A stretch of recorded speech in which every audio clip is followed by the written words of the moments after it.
उल्टी गिनती शुरू हो गई। तहरीके अदम एतमाद पर वोटिंग 28 मार्च को होगी। कौमी असम्बली का इजलास 21 मार्च को बुलाया जाएगा। 2-3 रोज तहरीक पर बहस होगी। असद उमर और फैसल जावेद कहते हैं तहरीक इंसाफ का डी चौक पर जलसा 27 मार्च को होगा। मुल्क की तारीख का सबसे बड़ा अवामी इज्तिमा होगा। तैयारियों का टास्क असद उमर और आमिर कयानी को दे दिया। तैयारियां मुकम्मल हैं। तहरीक अदम एतमाद से कोई परेशानी नहीं, नाकाम बनाएंगे। वजीर आजम इमरान खान पुरअज़्म, कहा डी चौक पर बड़ा जलसा करेंगे, अवाम हमारे साथ हैं। कोर कमेटी इजलास में इत्तेहादियों से राब्ते बढ़ाने पर इत्तेफाक। फवाद चौधरी कहते हैं सियासत, हुकूमत और मुल्क का मुस्तकबिल हमारे पास है, इत्तेहादी साथ हैं। चोर और करप्ट टोले ने 27 मार्च को जलसे का ऐलान किया है। उन्हें समझ आ गई है कि वो मेंबरान की तादाद पूरी नहीं कर सकते। जिनके 172 लोग पूरे ना हो रहे हों वो डी चौक पर 10 लाख लोग लाने का हक नहीं रखते।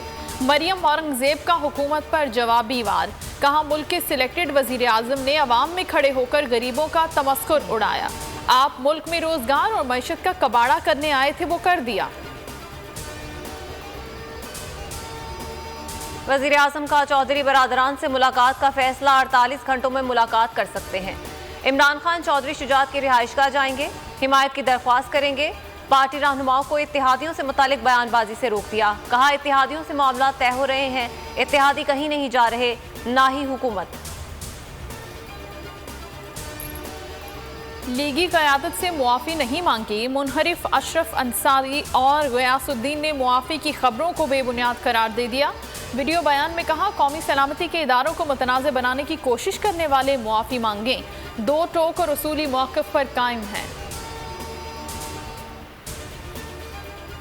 इत्तेहादी हुकूमत का बोझ उठाने की हिम्मत हार चुके तमाम इत्तेहादियों से बातचीत जारी है। शहबाज शरीफ कहते हैं सियासी इंतकाम नहीं लेंगे, तमाम अरकान को इस्लामाबाद में रहने की हिदायत। कहा आज हम पेशियां भुगत रहे हैं, कल से इमरान न्याजी और हवारियों की पेशियों का सिलसिला शुरू होगा। नून लीग का रोजाना पार्लिमानी पार्टी के एजाज में इशाइये का फैसला। तहरीके अदम एतमाद कारकुन तैयार रहें। फजलुर रहमान ने रावलपिंडी और इस्लामाबाद की तमाम तंजीमों को अलर्ट कर दिया। तर्जुमान ने कहा किसी भी वक्त कॉल दी जा सकती है, लिहाजा तैयारी रखें।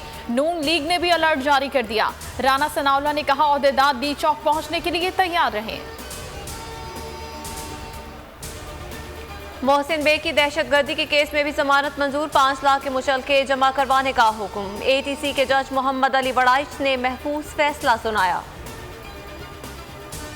रुपए की कदर में कमी, डॉलर की ऊंची उड़ान, इंटर बैंक में 49 पैसे महंगा। नई बुलंद तरीन सतह 179 रुपए पर पहुंच गया, 178.98 पर बंद हुआ।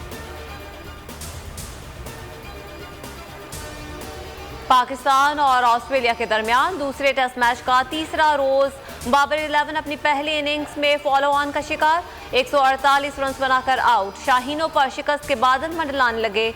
कैंगरूज ने अपनी दूसरी इनिंग्स में तीसरे दिन खेल के इख्तिताम पर 1 विकेट के नुकसान पर 81 रन बना लिए।